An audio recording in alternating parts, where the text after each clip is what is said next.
ಓಂ ಶ್ರೀ ಸಮರ್ಥ ಸದ್ಗುರು ಸಾಯಿನಾಥಾಯ ನಮಃ. ಮಂಗಳವಾರ 6ನೆಯ ದಿನದ ಪಾರಾಯಣ.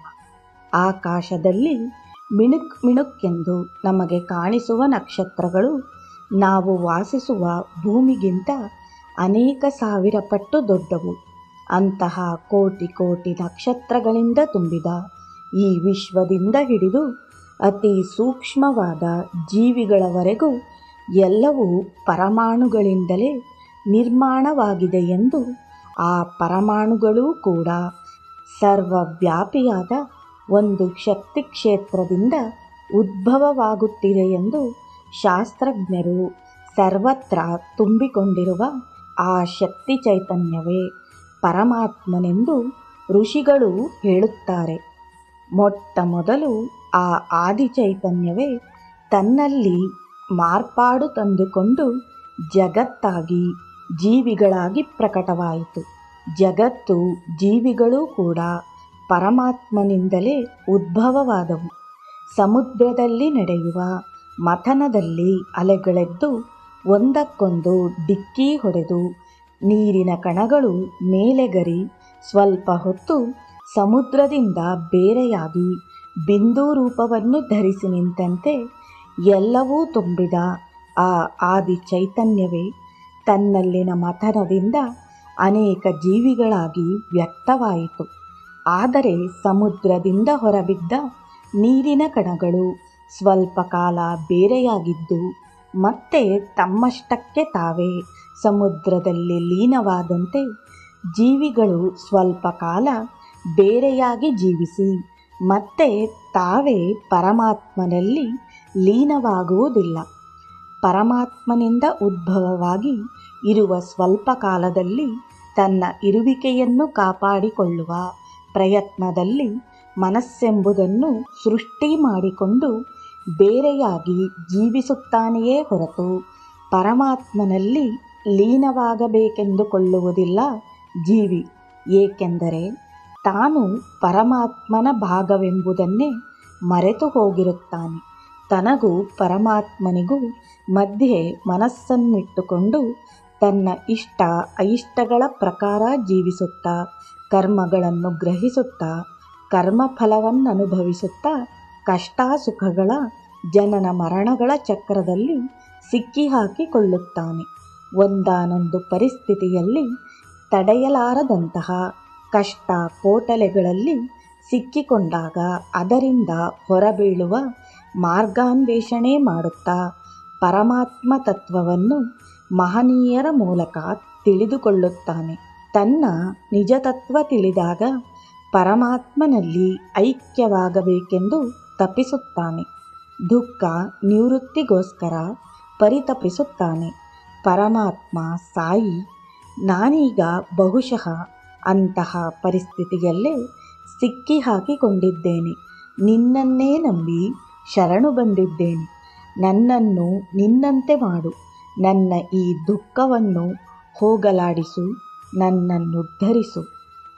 ಸಾಯಿ ಭಕ್ತ ಬಿ.ವಿ. ದೇವ್ ದಹಾಣುವಿನಲ್ಲಿ ತಹಸೀಲ್ದಾರ್ ಆತನ ತಾಯಿ ಮಾಡಿದ ಅನೇಕ ವ್ರತಗಳಿಗೆ ಉದ್ಯಾಪನೆ ಅದ್ಧೂರಿಯಾಗಿ ಮಾಡಬೇಕೆಂದುಕೊಂಡು ಆ ಶುಭ ಕಾರ್ಯಕ್ಕೆ ತಪ್ಪದೇ ಬರಬೇಕೆಂದು ಶ್ರೀ ಸಾಯಿಗೆ ಶಿರಡಿಗೆ ಕಾಗದ ಬರೆದರು.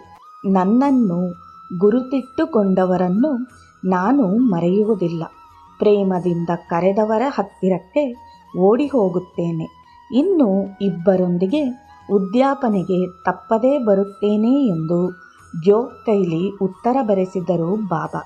ಉದ್ಯಾಪನೆಯ ದಿನ ಊಟದ ಸಮಯಕ್ಕೆ ಸರಿಯಾಗಿ ದೇವ್ ಮನೆಯ ಮುಂದೆ ಒಬ್ಬ ಸನ್ಯಾಸಿ ಟಾಂಗಾದಿಂದ ಇಳಿದು ತಾನು ಇನ್ನಿಬ್ಬರ ಜೊತೆಯಲ್ಲಿ ಊಟಕ್ಕೆ ಬಂದಿದ್ದೇನೆಂದು ಹೇಳಿದ. ದೇವ್ ಅವರನ್ನು ಮರ್ಯಾದೆಯಿಂದ ಒಳಕ್ಕೆ ಬನ್ನಿರೆಂದು ಆಹ್ವಾನಿಸಿದರು. ಅವರು ಮೂವರು ಊಟ ಮಾಡಿಕೊಂಡು ಹೊರಟು ಹೋದರು. ಶುಭ ಕಾರ್ಯ ಪೂರ್ತಿಯಾದ ಮೇಲೆ ದೇವ್ ಶ್ರೀ ಸಾಯಿ ಬರಲಿಲ್ಲವೆಂದು ಜೋಗ್ಗೆ ಕಾಗದ ಬರೆದರು. ಆತ ನನ್ನ ಗುರುತು ಹಿಡಿಯಲು ಅನುಕೂಲವಾಗುವಂತೆ ಇನ್ನಿಬ್ಬರ ಜೊತೆಯಲ್ಲಿ ಬಂದಿದ್ದೇನೆ ಎಂದು ಹೇಳಿದೆ.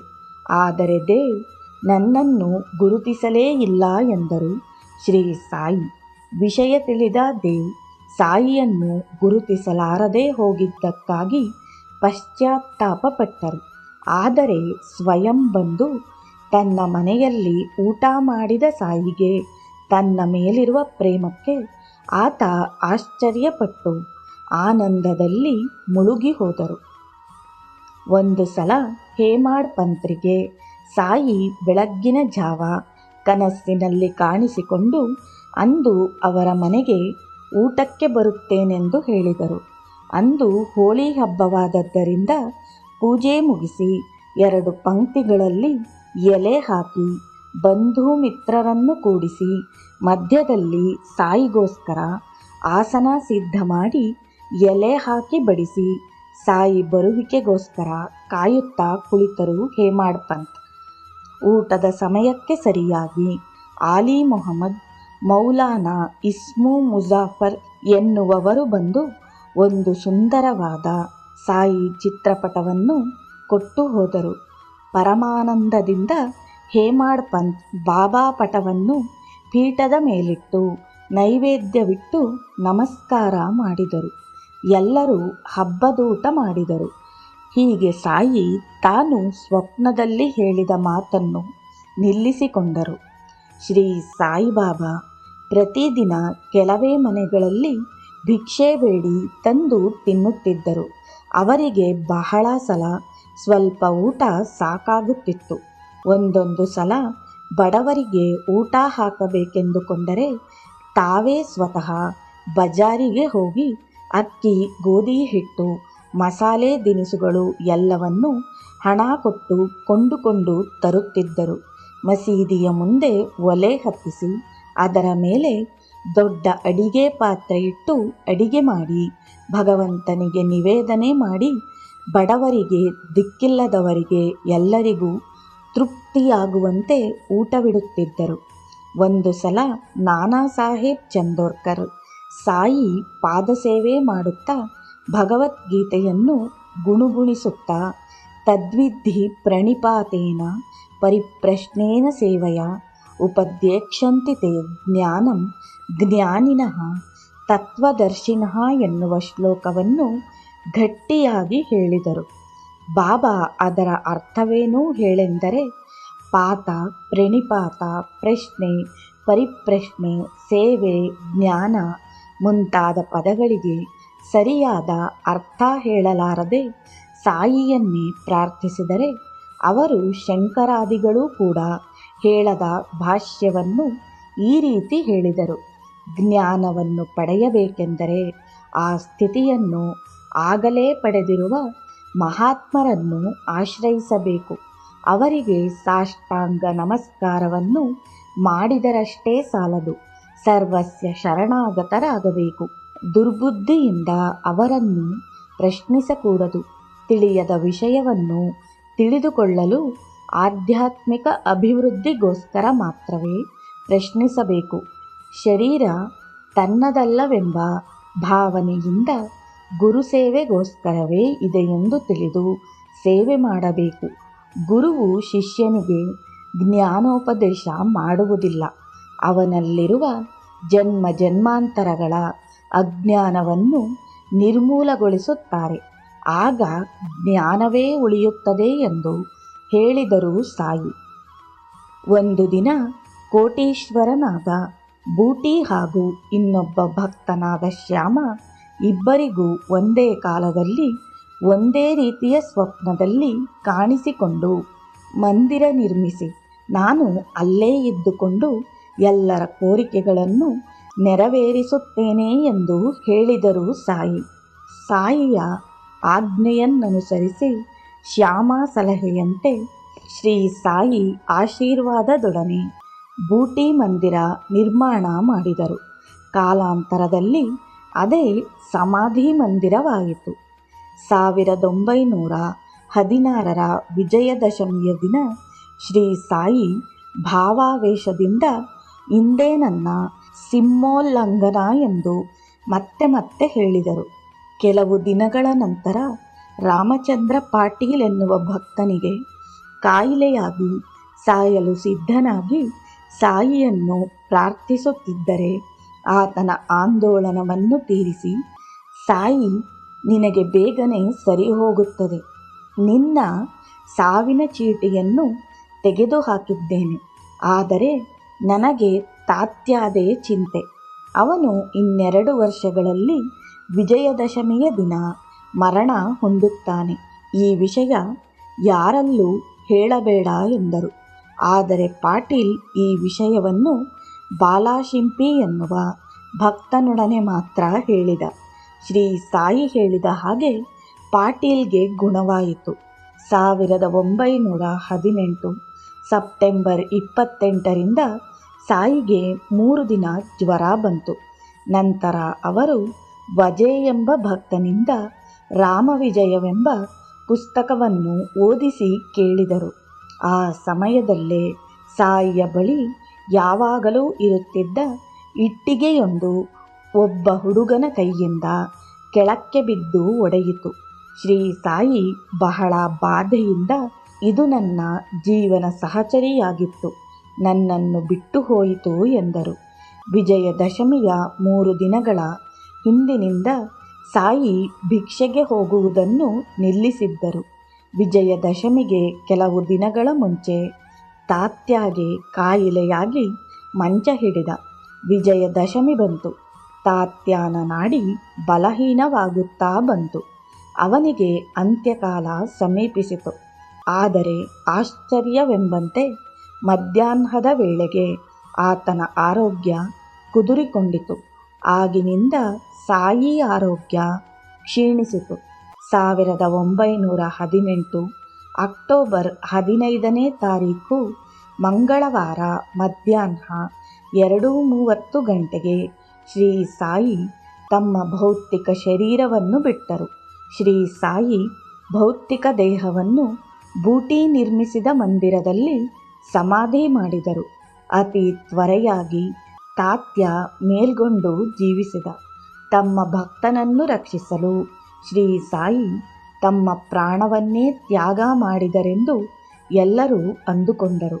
ಬುಧವಾರ ಬೆಳಗ್ಗೆ ಸಾಯಿ ಲಕ್ಷ್ಮಣ ಮಾಮ ಜೋಶಿಗೆ ಕನಸಿನಲ್ಲಿ ಕಾಣಿಸಿಕೊಂಡು, ಬೇಗ ಏಳು, ಜೋಗ್ ನಾನು ಮರಣಿಸಿದ್ದೇನೆ ಎಂದುಕೊಳ್ಳುತ್ತಿದ್ದಾನೆ, ನೀನು ಬಂದು ಆರತಿ ಪೂಜೆ ಮಾಡು ಎಂದರು.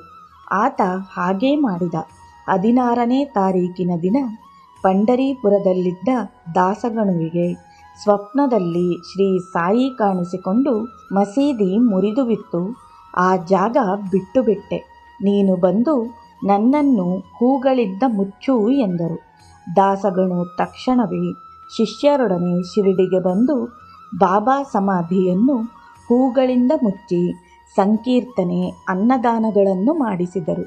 1886ರಲ್ಲಿ, ಅಂದರೆ ಸಮಾಧಿಯಾಗುವುದಕ್ಕೆ 32 ವರ್ಷಗಳ ಮುಂಚೆ, ಮಾರ್ಗಶಿರ ಹುಣ್ಣಿಮೆಯ ದಿನ ಸಾಯಿ ಮಹಲ್ಸಾಪತಿಯನ್ನು ಕರೆದು, ನಾನು ಈ ಶರೀರವನ್ನು ಬಿಟ್ಟು ಹೋಗುತ್ತಿದ್ದೇನೆ, ನನ್ನ ಶರೀರವನ್ನು 3 ದಿನಗಳವರೆಗೆ ಕಾಪಾಡು, ಅಷ್ಟರಲ್ಲಿ ನಾನು ತಿರುಗಿ ಬಂದರೆ ಸರಿ, ಇಲ್ಲದಿದ್ದರೆ ಈ ಶರೀರವನ್ನು ಮಸೀದಿಯ ಮುಂದೆ ಇರುವ ಖಾಲಿ ಜಾಗದಲ್ಲಿ ಹೂಳು, ಗುರುತಿಗೆ 2 ಝಂಡಾಗಳನ್ನು ಹೂತಿಡು ಎಂದು ಹೇಳಿ ರಾತ್ರಿ 10 ಗಂಟೆಗೆ ಸಾಯಿ ತಮ್ಮ ಶರೀರವನ್ನು ಬಿಟ್ಟರು. ಅವರ ಉಸಿರು ನಿಂತು ಹೋಯಿತು, ನಾಡಿ ಆಡಲಿಲ್ಲ. ಎಲ್ಲರೂ ಬಂದು ವಿಚಾರಣೆ ಮಾಡಿ ಸಾಯಿ ಮರಣಿಸಿದ್ದಾರೆಂದು ನಿರ್ಣಯಿಸಿ ಅವರ ಶರೀರವನ್ನು ಹೂಳಬೇಕೆಂದು ಪಟ್ಟು ಹಿಡಿದರು. ಆದರೆ ಮಹಲ್ಸಾಪತಿ ಸಾಯಿಯ ಶರೀರವನ್ನು ತೊಡೆಯ ಮೇಲಿಟ್ಟುಕೊಂಡು ನಿದ್ರಾಹಾರಗಳನ್ನು ತೊರೆದು 3 ದಿನ ಹಾಗೆ ಕೂತಿದ್ದರು. 3ನೆಯ ದಿನ ಬೆಳಗ್ಗಿನ ಜಾವದಲ್ಲಿ 3 ಗಂಟೆಯ ವೇಳೆಗೆ ಶ್ರೀ ಸಾಯಿಗೆ ಮತ್ತೆ ಪ್ರಾಣ ಬಂತು. ಬಾಬಾ ಕಣ್ಣು ತೆರೆದು ಕೈಕಾಲು ಆಡಿಸುತ್ತಾ ಎದ್ದು ಕೂತರು. ಶ್ರೀ ಸಾಯಿ ಜನನ ಮರಣಗಳಿಗೆ ಅತೀತರು. ಶ್ರೀ ಸಮರ್ಥ ಸದ್ಗುರು ಸಾಯಿನಾಥ್ ಮಹಾರಾಜ್ ಕಿ ಜೈ.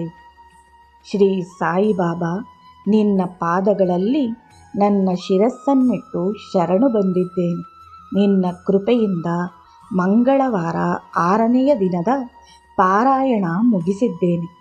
ನನ್ನನ್ನು ಅನುಗ್ರಹಿಸಿ ಆಯುರಾರೋಗ್ಯ, ಐಶ್ವರ್ಯ, ಶಾಂತಿ, ಆನಂದಗಳನ್ನು, ನಿನ್ನಲ್ಲಿ ಪರಿಪೂರ್ಣ ಭಕ್ತಿ ವಿಶ್ವಾಸಗಳನ್ನು ಪ್ರಸಾದಿಸು ಬಾಬಾ.